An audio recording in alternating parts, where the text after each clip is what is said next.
இவங்க வந்து காஷ்மீர் வந்து எங்களுக்கு சொந்தமானது, அதை நாங்கள் அடைந்தே தீர்வோம் அப்படிங்கிற நோக்கத்தின் அடிப்படையில் செயல்படுறாங்க. குஜராத்து, கர்நாடகா, தமிழ்நாடு, மகாராஷ்டிரா இந்த 4 ஸ்டேட்டை சேர்ந்தவங்க அதிகமாக பாதிச்சிருக்காங்க. தமிழ்நாட்டுக்கார 3 பேர் அங்கே. இந்த லஷ்கர்-இ-தொய்பானுடைய தலைவர் யார், செயலாளர் யார், பொருளாளர் யார், இந்த ஹபீஸ் சயீதினுடைய அப்பா யார், தம்பி யாருங்கிறதெல்லாம் வந்து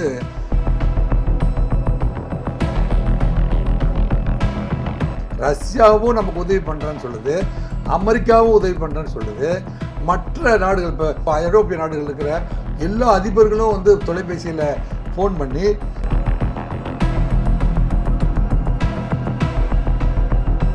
லஷ்கர்-இ-தொய்பா வந்து 2008 இது வரைக்கும் வந்து தொடர்ந்து சக்ஸஸ்ஃபுல்லாக இயங்கிட்டு வருது.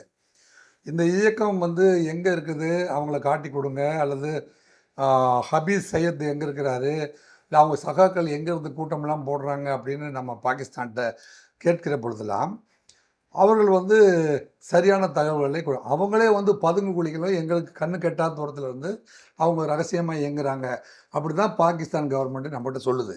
இந்த ஹபீஸ் சையதுடைய தலைமையில் இயங்கக்கூடிய லஷ்கர்-இ-தொய்பா மற்றும் வந்து ஒசாமா பின் லேடனில் இருக்கிற அல்-கொய்தா மற்றும் இவங்கெல்லாம் வந்து ISIS அமைப்பு கூட வந்து தொடர்பில் இருக்கிறாங்க.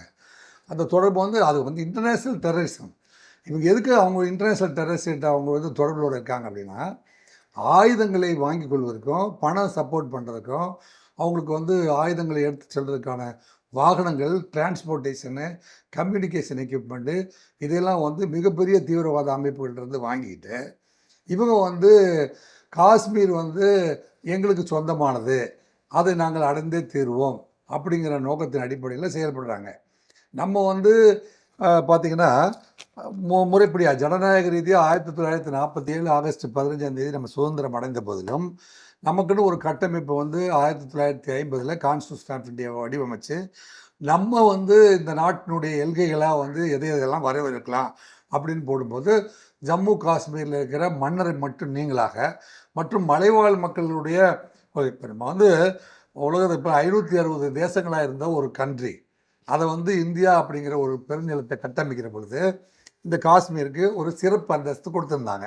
அங்கே இருக்கிற மன்னர் வந்து அல்லது அந்த ஆளுகைக்குள்ளே வச்சுருக்கிற வந்து அரசர் வந்து நான் வந்து இந்தியா கூட இருந்துக்கிறேன்னு சொன்னதுனால தான் வந்து அது இந்தியா கூட இருந்துச்சு. அப்புறம் அவங்களுக்குள்ளே ஏற்படுற அரசியல் மாற்றத்தின் பொழுது கான்ஸ்டியூஷன் ஆஃப் இந்தியாவோட வடிவமைக்கப்பட்டு நம்ம வந்து இந்தியாவினுடைய பிரசிடென்ட் ஆஃப் இந்தியா கிட்ட வந்து அவங்க முறையிடுவார்களானால் வந்து அந்த 370 செக்ஷன் என்னங்க நம்ம வந்து கான்ஸ்டியூஷன் ஆஃப் இந்தியா இருக்கிற 370வது செக்ஷனை வந்து நீக்கிட்டு அந்த அந்த அதுக்கான சட்டத்தை வந்து அதை வந்து நம்ம இந்தியாவுடைய ஒரு எல்லை பரப்பாக வந்து ஏற்றுக்கொள்ள முடியும் அப்படிங்கிறது வந்து கான்ஸ்டியூஷனில் எழுதப்பட்ட ஒன்று. நம்ம வந்து இம்மிடியட்டாக வந்து அந்த கண்ட்ரி அந்த காஷ்மீரை எடுத்துக்கொள்ளவில்லை. அவங்களுக்கு தனி அந்தஸ்து கொடுத்திருந்த போதிலும் அவர்களால் அதை மெயின்டைன் பண்ண முடியலைங்கிற ஒரு காரணத்தினால நம்ம வந்து காஷ்மீரை எடுத்து இந்தியாவில் இணைச்சு இந்திய நாட்டில் வாழ்கிற மக்களுக்கு என்னென்ன உரிமைகள் 395 கான்ஸ்டியூஷன் ஆஃப் இந்தியாவில் இருக்குதோ அதேபடி ஜனநாயக முடியாத தேர்தலை அறிமுகப்படுத்தி இன்றைக்கி வந்து ஒமர் அப்துல்லாவை வந்து அவங்களுக்கு இப்போ ஒரு இஸ்லாமியன் தானே அந்த நாட்டுக்கு அவங்க அந்த யார் அந்த நாட்டுக்கு பெரும்பான்மை இருக்க இப்போ மொழிவாழி ராஜ்யம் சொல்லுவாங்க. இப்போ தமிழ்நாட்டில் வந்து தமிழ்நாடு தமிழருக்கு, தெலுங்கு பேசுகிறவங்களுக்கு தெலுங்கு நாடு, ஆந்திர பிரதேசம் தெலுங்கு தேசம், கர்நாடகா அந்த மொழி பேசுகிறவங்களுக்கு அது, கேரளாவுக்கு வந்து மலைப்பிரதேசம் அவங்களுக்கு வந்து கேரளா, இப்படி ஒரிசா அப்படி அந்தந்த மொழி பேசுகிறவருக்கு ஒரு மாநிலத்தை கொடுத்தது மாதிரி இப்போ நம்ம வந்து ஒமர் அப்துல்லா என்கின்ற ஒரு இஸ்லாமியனுக்கு தான் அந்த மாநிலத்தை கொடுத்து இந்தியாவுடைய மேலாண்மையில் நம்ம இயங்கிட்டு வருத ஒழிய இதை வந்து அவங்க இப்போ ஜனநாயகம் இல்லாமல் அவங்களாம் வந்து பார்த்திங்கன்னா அதிபர் தேர்தலை நடத்துகிற நாடுகள்லாம் பார்த்திங்கன்னா ஈஸ்ட் பங்களாதேஷில் பார்த்திங்கன்னா என்ன நடக்குதுன்னு பார்த்திங்கன்னா அந்த அதிபரை வந்து ஒரு நாளைக்கு வந்து எல்லாத்தையும் வந்து அஜிடேட் பண்ணி அதிபருடைய மாளிகையை அடித்து உடைத்து விட்டு, இலங்கையில் அதுதான் நடந்துச்சு, கிழக்கு பங்களாதேஷில் அதுதான் நடந்துச்சு. அதே தான் வந்து பாகிஸ்தான்லேயும் அதிபர்களை தேர்ந்தெடுக்கிற நாடுகளெல்லாம் பார்த்திங்கன்னா திடீர்னு வந்து இராணுவ புரட்சி ஏற்படுத்தி அந்த அதிபருடைய மாளிகையெல்லாம் உடைச்சி தகர்த்தெறிஞ்சிட்டு இராணுவம் ஆட்சிக்கு வருதும், அப்புறம் அதுக்கப்புறம் ஒரு அந்த அதிபருக்கே வந்து தூக்கு தண்டனையும் ஆயுள் தண்டனையும் கொடுக்குறதும்.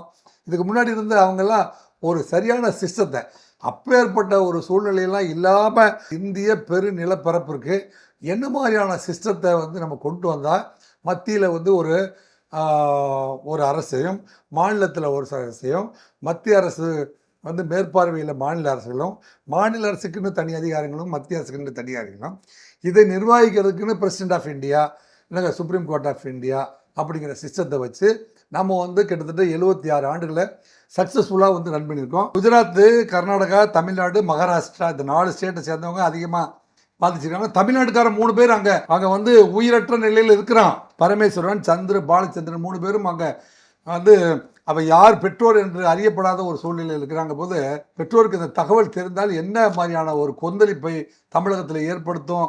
இந்த தமிழகத்துக்கு வரப்போகுது இந்த செய்தி, இனிமேல் தான் வரப்போகுது. இப்போ 2 வெளிநாட்டவர்கள் ஒருவேளை அது அமெரிக்கர்களாக இருப்பானால் அமெரிக்கா என்ன செஞ்சது அப்படின்னா ஒசாமா பின் லேடன் வந்து அல்கொய்தா இயக்கத்தில் இரட்டை கோபுரத்தை தகர்த்துட்டு குண்டு துளைக்காத மாளிகை பூமிக்கு அடியில் வந்து கோட்டை கட்டி தன்னுடைய இருப்பிடத்தை அறிவிக்காமல் பல ஆண்டுகளாய் வாழ்ந்து கொண்டிருந்தார். ஒரு நாள் ராத்திரி 2 மணிக்கு 5 ஹெலிகாப்டர்கள் யாரும் இன்டர்செப்ட் பண்ண முடியாமல் அந்த பங்களாவுக்கு நேரம் மேலே வந்து 20 அமெரிக்கன் மிலிட்ரி மேன் வந்து சிறப்பு பயிற்சி பெற்ற 20 வீரர்கள் வந்து அந்த மாடி மேல் குதித்து உள்ளே வந்து அந்த பாகிஸ்தான் எல்லைக்குள்ளேயே வந்து அவனை வந்து ஸ்மாஷ் பண்ணிட்டு போயிட்டாங்க அப்படிங்கிறது உங்களுக்கு தகவல் தெரிஞ்சிருக்கும். ஒசாமா பின் லேடன் எப்படி கொல்லப்பட்டார்? இந்த 2 வெளிநாட்டவர்களும் ஒருவேளை அமெரிக்கர்களாக இருப்பானா? அமெரிக்க அதிபர் ட்ரம்ப் பொது நிலையில் வந்து ஒருவேளை வந்து பாகிஸ்தானில் இருக்கிற இந்த லஷ்கர் தொய்பா வந்து அவருடைய காதுக்கு அவங்க மனசுக்குள்ளே வந்து இவங்க இடம் பிடித்து விட்டார்கள் என்று சொன்னால் இந்த லஷ்கர் தொய்பானுடைய தலைவர் யார், செயலாளர் யார், பொருளாளர் யார், இந்த ஹபீஸ் சயீதினுடைய அப்பா யார், தம்பி யாருங்கிறதெல்லாம் வந்து 48 மணி நேரத்தில் லிஸ்ட் அவுட் பண்ணிடுவார் அமெரிக்க அதிபர். அந்த அளவுக்கு அமெரிக்க அதிபர் வந்து பாகிஸ்தானுக்குள்ளேயே வந்து அவங்க இன்டெலிஜென்ஸை வந்து விரைவுபடுத்தக்கூடிய அளவுக்கு தகுதிப்படுத்தவர் அமெரிக்க அதிபர் மிஸ்டர் ட்ரம்ப். என்னங்க, அவரும் வந்து இப்போ வந்து தனது ஆழ்ந்த வருத்தத்தையும் அனுதாபத்தையும் தெரிவித்திருக்காரு. இதுக்கு எந்த எக்ஸ்டெண்டில் வேணாலும் உங்களுக்கு நான் ஹெல்ப் பண்ணுறேன்னு சொல்லியிருக்கிறாரு. இதுக்கு அப்புறம் வந்து பண்ண போகிற விஷயம் அப்படிங்கிறது வந்து அது பாரத பிரதமருக்கும் ட்ரம்ப் மட்டுமல்ல, ரஷ்ய அதிபர் புட்டின் கூட வந்து உங்களுக்கு எந்த அளவுக்கு ஹெல்ப் பண்ண முடியுமோ நான் பண்ணுறேன் அப்படின்னு புட்டின் சொல்கிறாரு. இப்போ பெரிய அதிசயத்தக்க விஷயம்னா இந்திய நாடு ஒரு இறையாண்மை மிக்க ஜனநாயக நாடாக வளர்ந்துட்டு இந்த வெளிநாட்டு தொடர்புகளில் வந்து மனிதாபிமானத்தோடு நம்ம பயணம் பண்ணிட்டு இருக்கிறதுனால ரஷ்யாவும் நமக்கு உதவி பண்ணுறேன்னு சொல்லுது, அமெரிக்காவும் உதவி பண்ணுறேன்னு சொல்லுது. மற்ற நாடுகள் இப்போ ஐரோப்பிய நாடுகள் இருக்கிற எல்லா அதிபர்களும் வந்து தொலைபேசியில் ஃபோன் பண்ணி வந்து சவுதி அரேபியாவில் இருக்கிற மன்னர் கூட வந்து உங்களுக்கு எந்த அளவில் வந்து நான் ஹெல்ப் பண்ணணுமோ நாங்கள் பண்ணுறோம் அப்படின்னு சொல்லியிருக்கிறார்கள் என்கிற போது நமக்கு மன நிறைவே கொடுக்குது. கண்டிப்பாக இதற்கான விடையை வந்து கூடிய விரைவில் வந்து எதிர்பார்க்கலாம் என்று நான் கருதுகிறேன்.